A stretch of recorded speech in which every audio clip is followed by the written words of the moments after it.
shake 'em with me.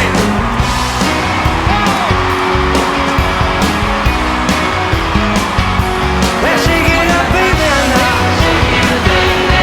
Twist and shout. Come on, come on, come on, come on, baby, now. Come on and work it on out. Come on and work it on out. You know you look so good. You know you got me going, just like I knew you would. Well, shake it, shake it, shake it, baby. Well, shake it, shake it, shake it, baby. Well, shake, shake, shake, shake, baby. Everybody.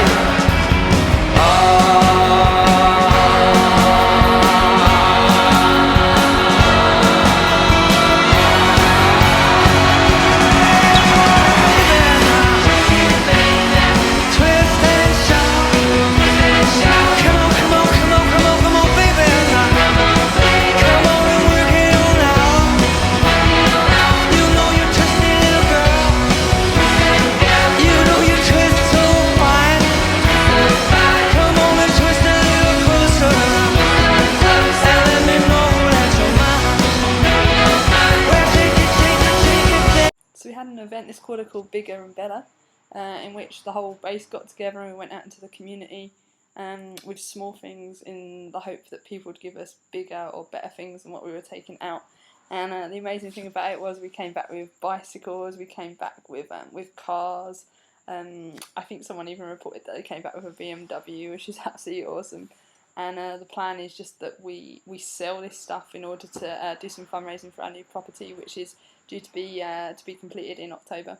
So that's just been really great to just see the way that God's been providing for us as a base, and through us going out as well, just in obedience to what He was saying as a fundraiser event. So that's top notch. So I work in a ministry here at Y1 Prep called Mega Cities. So I just want to fill you guys in on what I've been doing since my last update. I've been doing lots of research. More research than I've ever known before in my entire life. Basically been researching every region of the city. Within London there's 33 different boroughs. For people that aren't from the UK, that's regions. So we've been looking at the demographics of each borough, such as what are the age groups like, what's the male-female ratio, life expectancy, ethnicity groups within each region, kind of what is the area like as well, deprivation levels, child poverty, if there's prostitution going on within the borough, what's the alcohol, drugs issues within the borough. That's the majority of what we've been doing. We've compiled a report that our leaders actually took to London recently and got to present to many different people across the city, which is really exciting. They were, I think, quite shocked at the different things that are happening within the regions in London that they're totally unaware of. And since then, we've been zooming in on the sub-regions of the regions, basically, if that makes any sense at all. So we've been looking at like the sub-regions within a region. So in London, they're called wards. So within those wards, what is the ward with the highest deprivation? What is the ward with the highest child poverty? Within each borough, what is the ward where alcohol and drugs are the main problem? What is the ward where teenage pregnancy is high? So we've just basically been zooming in on a lot of demographics and a lot of different issues within each borough. We've also been looking at crime as well, different crime issues, so that actually we would be able to send a team in when the time comes, and we can be like, hey guys, like this is the sub-region of, say, the London Borough of Islington where drugs is a real problem. Like, go in there basically and see what you can do in the power of God's name. So it's all very exciting. Sometimes can be a little bit like, oh my gosh, I've got to go in and I've got to do more research, but at the same time I know that it's like we need to be doing that in order to be able to do what we're going to be doing in London in 2012. It's pretty much just been really awesome to just zoom in on my home city, to see, kind of like even look at the ways of why I do things the way that I do, all about the character development. And it's just been really impacting to actually see the levels of poverty within London as well, which I've been totally unaware of for most of my life. Kind of getting the opportunity to go to Jakarta and Sri Lanka, where poverty is just so in your face there, with different slums and street kids and various things. just zooming in on London, you just don't really expect to see that level of poverty, but it's there, but it's just there in a really, really different way. So another great thing that's been happening in Perth is Bill Johnson was here really recently doing a conference called Encounter, which I got to attend for the evenings. It's just totally epic. I think like 130 people got healed on the first night and around 120 on the second night. And we were praying for this one guy that had a really bad neck injury for like 20 years as a result of a car crash. And like God just like totally healed him there and then. And this other woman got up and just shared this testimony of how she'd really hurt her leg quite a few years ago, and she had like a metal plate in her leg with screws as well. And some people prayed for her, and she got up the front, and she was like, I can't find the metal plate anymore. And then she was like, and the screws are like completely gone. And that was just like totally epic for me to hear. Like I've never heard anything like that happening before. So to actually see her get up and like share that testimony, it was just totally awesome.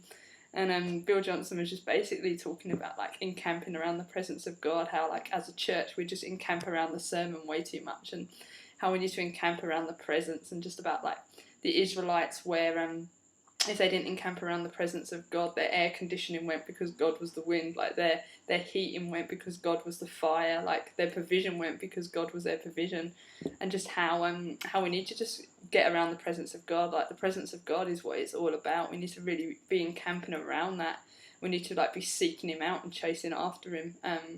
And yeah, that God desires intimacy with us so much, and that actually like when you're in alignment with God, when like intimacy is what is everything that's happening in your life, that actually everything else comes into alignment. And it's just also saying that as Christians, like we deserve, like we have the opportunity to live that blessed life, and how a lot of people choose to live in the poverty mindset. A lot of people choose to live in an orphan mindset, an orphan spirit, whereas actually God has blessed us, and we should be living out of a place of blessing. And how when we speak to people, the countenance, like our countenance should be totally like the light of God shining down on us, so that even when we don't even say a word, like God is evident in our lives.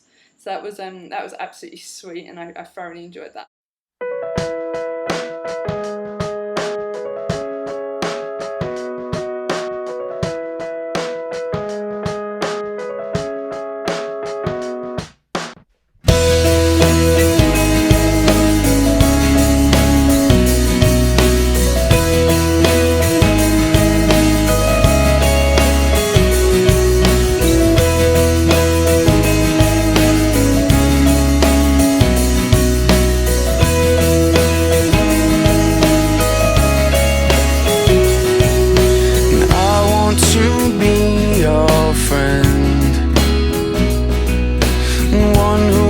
Sit and hear your words, and I want to walk with you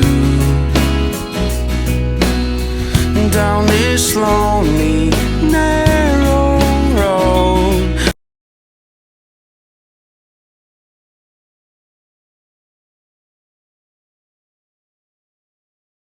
As I'm sure most of you are aware, I always have crazy insane things happen to me. No matter where I am, these things seem to follow me around. So I just thought I'd share some of them with you today, just to bring a bit of humour to my update. If I've not already been funny, I apologise in advance, and please send all of your complaints to Y1Perth. I recently hit my head on a metal bar and ended up with a concussion for a few days, in which I had to go to the emergency room here in Perth. And literally, like, I was stripped and on a bed within like minutes of arriving, and I was like, by this point, freaking out a little bit. I was like, oh crap, like they've seen some of my vital signs are not in check, like they've seen something. I need to be like stripped bare in order to get on a bed ASAP, to like for them to wheel me down and operate or whatever they've seen. So I was like freaking out by this point. So I got on this bed and they were like, oh, your doctor will be with you shortly. So I was like, alright, okay, that's fine. And I don't allow any of your friends or family to go into like the ER with you, just because I think that maybe fights have broken out or various things. If you can hear any banging, by the way, our door's broken, that's hence why it's like bam.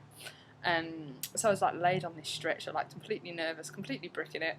And all of a sudden this doctor just came around the corner, and guys, it was like a gift from Jesus. He was the fittest, most amazingly good-looking man I've ever seen in my entire life. I was like, God, I didn't know you made them that well. And he was like Dr. Dreamy from Grey's Anatomy, but younger and fitter. And he was Irish. So I was like, oh, God, you are good. was laying on this bed, and like he came in and he was like, "Oh, hi Emily, I'm going to be your doctor." And he's like, I'm just going to examine you right now. And like, guys, these words just came out of my mouth. They came out of my mouth so innocently. I didn't know what I'd said until after I said it, and I just replied by saying, "You can examine anything you want." To which he started laughing, I started laughing, and then he examined me rather nervously for the rest of the time that he was with me. But I actually started feeling better as soon as I saw him just come around the curtain. It was just like, wow, praise the Lord. To which some people have actually said, wow, I need to get myself one of those concussions to make my doctor treat me. So that's one story for you. So another thing that happened to me really recently was while I was down in the southwest visiting my friend Carrie, which are the photos that you just recently saw. And we were running out of petrol, and there just seemed to be no petrol stations anywhere in sight. We came across this little town called Yelling Up, so we thought, hey, seems quite touristy, there's bound to be some form of petrol station around. And we saw this house which had outside of it holiday homes to rent, like this big sign. So I was like, I'll pull up on this drive, like I'll go in and check with this, this holiday home rental place, thinking it would be some form of reception. So we pulled up on the driveway, everything going fantastic. Kerry was like, can you go in and just check with them so I can wait for the car? I was like, yeah, no problem. So up the steps I went, and I just assumed it was an office. So I just walked straight on in to discover I was stood in the middle of someone's holiday home, which is something you don't really want to do on best of days, really. So I was a bit like, oh crap. So I shouted out, I was like, hello? And this guy came around the corner, totally topless, and like he was, yeah, what do you want? And I was like, where's the reception? And he was like, what reception? I was like, for the holiday homes. And he was like, this ain't no reception, this is my holiday home. And I was like, oh. I was like, I'm so sorry. And I was like, well, while I'm here, is there a petrol station around here? To which he replied, no, there isn't. And I was like, oh, alright then, thanks, bye.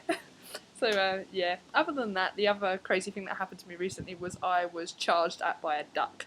Actually 2 ducks. I was in a wildlife park with my mate Kerry at the weekend, and yeah, basically we were walking around this bird aviary place, and like all the birds, really beautiful colours, like it's absolutely stunning, walking around like la, fantastic, can life get much better than this is awesome.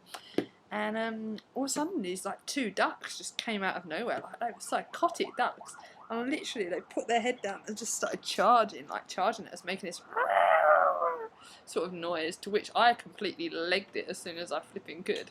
And I turned around, Kerry was practically sat on the floor, but then she realised she needed to move because they were charging at her too. So there you go. I've been in weird people's holiday homes by mistake, and I've been charged at by psychotic ducks.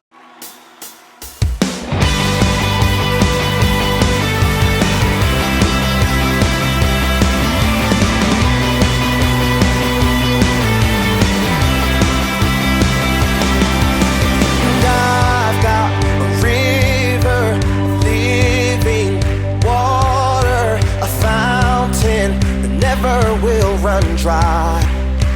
Sing it out. And it's an open heaven you're releasing, and we will never be denied. Cause we're stirring up. Cause we're stirring up deep wells. We're stirring up deep waters. We're gonna dance